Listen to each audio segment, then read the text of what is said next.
Ayun mga idol, magandang gabi ulit sa inyo.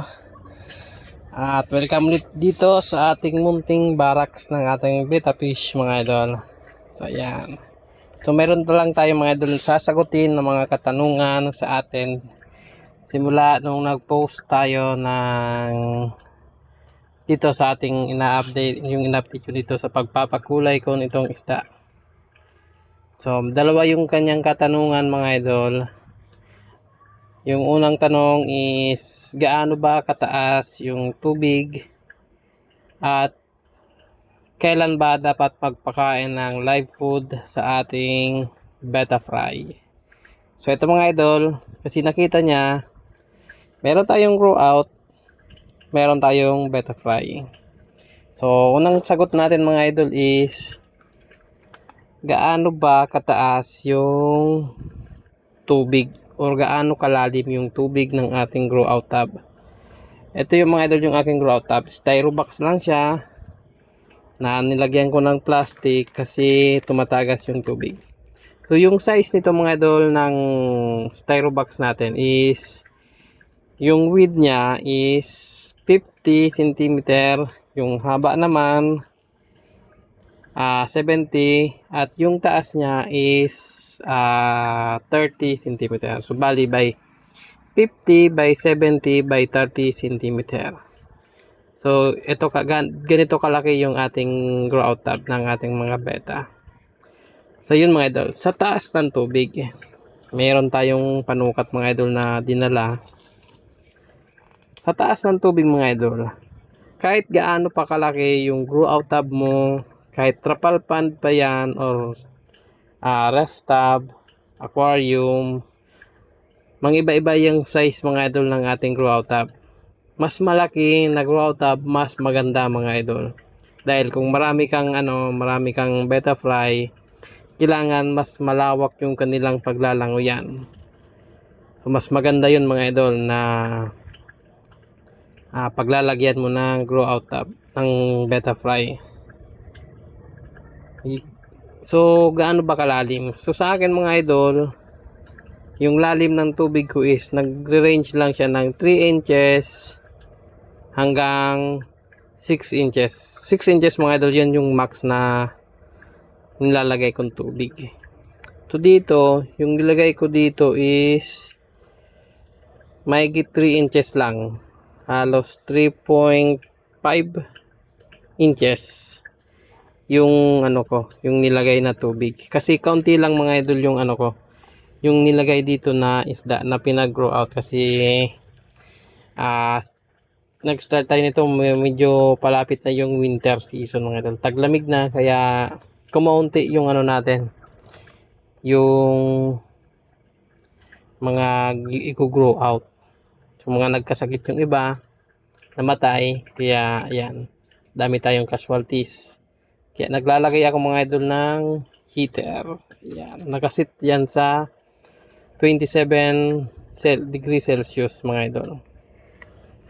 So sa sunod na katanungan mga idol is dito naman tayo sa betta fry. Ito madami-dami itong mga idol. Estimate ko nito mga mahigit 300 na betta fry ito mga idol. Madami siya, hindi lang halata sa video pero madaming fry ito mga idol. So ayan, dito mga idol, sa pagpapakain naman ng betta fry, kailan ba dapat magpakain ng betta fry?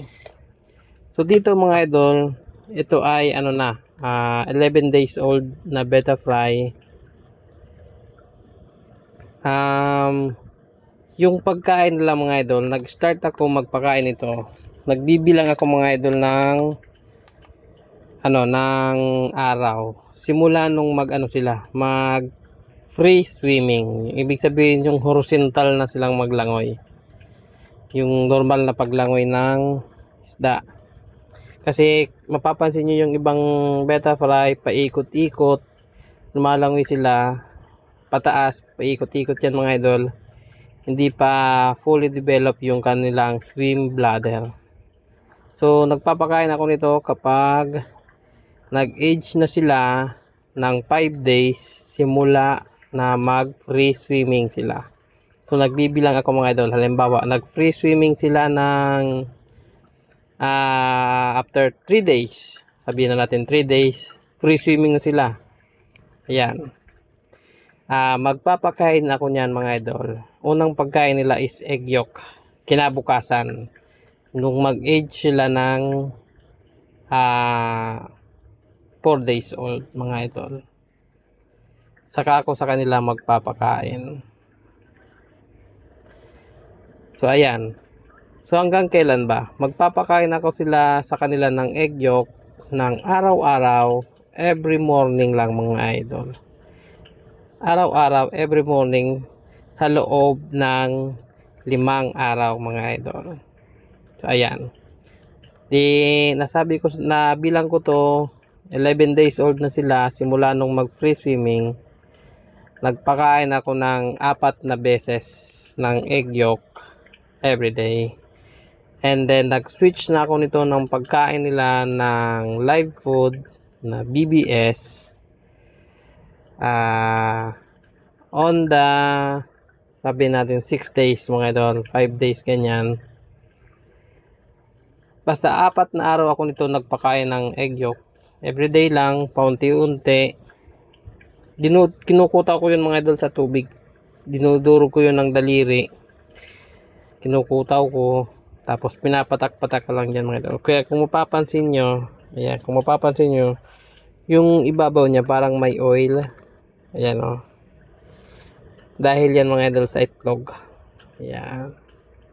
Parang oily yung tubig natin. Pero inaamoy ko yan mga idol na tubig. Kumukuha ko dyan ng sample. Inaamoy ko kung bumabaho ba or dumudumi ba yung tubig natin. Hindi naman. So paunti-unti lang kasi yung nilalagay kong pagkain. Yung kayang-kaya lang nila ubusin mga idol. So ito naman, nag-start na ako sa BBS. Ayan, kung napapansin nyo, kaninang umaga medyo madami yung nilagay ko. Ayan sa gilid. Ayan, mga BBS yan mga idol. Inaalis ko yan bago ako magpakain mga idol. Every morning, pinapahigop ko yan. Inaalis natin. Tapos, in a few minutes, magpapakain tayo ng live food na BBS. Yan. After 5 days yun mga idol na live food. So, meron na siyang 11 days. Kumain na sila ng sa loob ng 6 days na BBS. Live food na yung kanilang kinakain mga idol. So, ayan. Yung tubig nito is mababaw lang, mga nasa 2 inches lang mahigit. Or wala nga tong 2 inches yung lalim. So, ito naman dito sa ating ginugroom na sa grow out. Gagawin ko dito sa Sabado, aalisin ko na sila mga idol. Ilalagay ko na sila sa kanilang container. At pagkatapos naman itong nandito, ito naman yung next na i-grow out natin dito. Kasi na siya, nagsimula ako magpakain 11 days old. So mag-age sila ng 2 weeks. Ano ngayon, 26, 27, 28, 29. So sa Sabado, i-grow out na natin sila mga idol. So ganun lang yung process natin ng pag-alaga ng beta. So yun mga idol. So madami tayong paitlog ngayon mga idol. Ito, meron tayo ditong paitlog na green avatar. May kwento ko lang dito mga idol is pang 5 days na.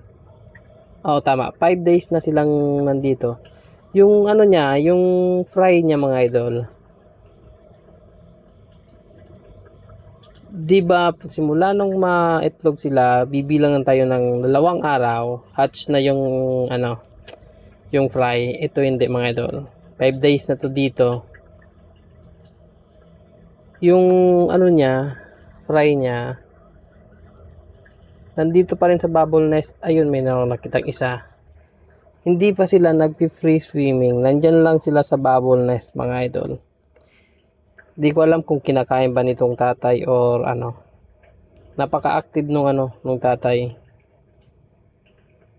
nandyan palagi, nakabantay kung anong gumagalaw-galaw dyan sa tubig niya, sa breeding tub, inaatake niya. Katulad nitong langaw mga idol. Yan, napapansin nyo yung langaw na yan dyan. Dumapo lang yan dyan, kinain niya. Tumatalong kasi itong mga idol na beta. Tinalon niya, parang giinom ata yung langaw. Sinunggaban niya. Nakita ko pa naman kanina pagpasok ko dito. Kaya ayan yung langaw. Di niya naman nakain talaga ng may lunok na niyang buo. Kaya yung langaw. Kanina buhay pa to eh.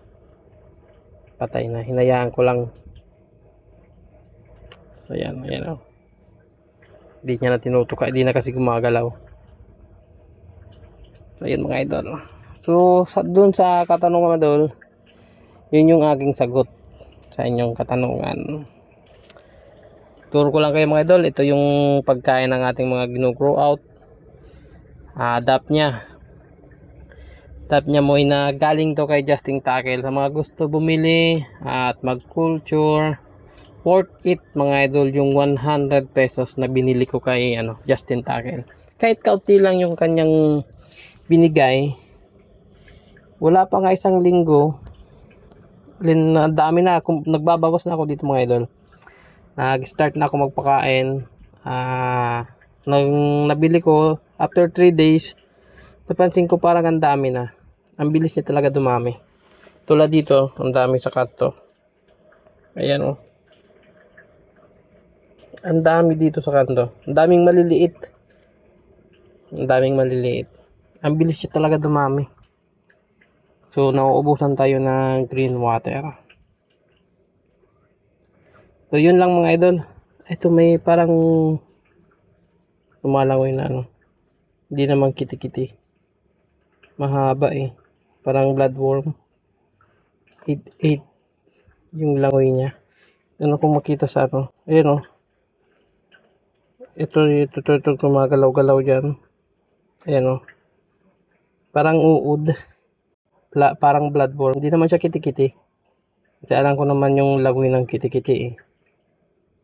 Yung parang nag-uotso-otso. Kasi ang kitikitian lang yan, ibabawi ilalim. Yan mga idol.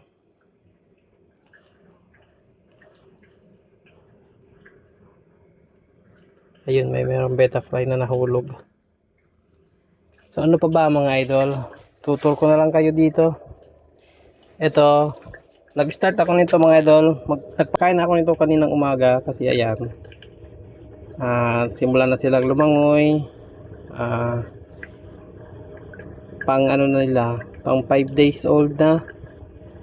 So nagpakain na ako mga idol ng egg yolk. Ayan naman nasa ibabaw na papansin nyo. Egg yolk yan mga idol. Kaunti lang yung nilagay natin para hindi ma-overfeed yung ating beta fly. Madami-dami din to mga idol. Marami-rami din to. So anak yan ng yan na red base. Yan. Yung pinair ko dito is half moon. Ayan, na nasa green water. Yan yung kanyang pair. So yun mga idol. Egg yolk. Nag-start ako ng pakain nito kaninang umaga. So mayroon pa tayong 5 days na straight egg yolk lang. Katapos magsi-switch tayo ng BBS. Ayan. Ito para bukas na to. Para sa lahat ng isda. Ito naman, naga-free swimming na sila mga idol. Crossbreed to ng Green Hawk, HMPK, at ng yan, double tail na tortoise. Maganda ang kulay nito pag naarawan. Green and blue. Nag-iiba yung kulay niya. So dito may fry, ayan, kulay green na fry. Ayan mga idol, takpan natin. Kasi magbibilang pa yan ng ilang araw. So yun mga idol, yun lang yung mabibigay kong tips sa inyo. Sa mga gusto magtanong, comment lang kayo mga idol. Sa ating Facebook page. Message lang kayo. Sa mga may gustong matutunan sa pag-aalaga ng fry, magtanong lang kayo mga idol. So yun, maraming salamat sa inyong panunood mga idol. Please don't forget to like, share, comment, at pa-follow na rin mga idol ng ating Facebook page. Yun, maraming salamat mga idol. Hanggang sa muli. Paalam.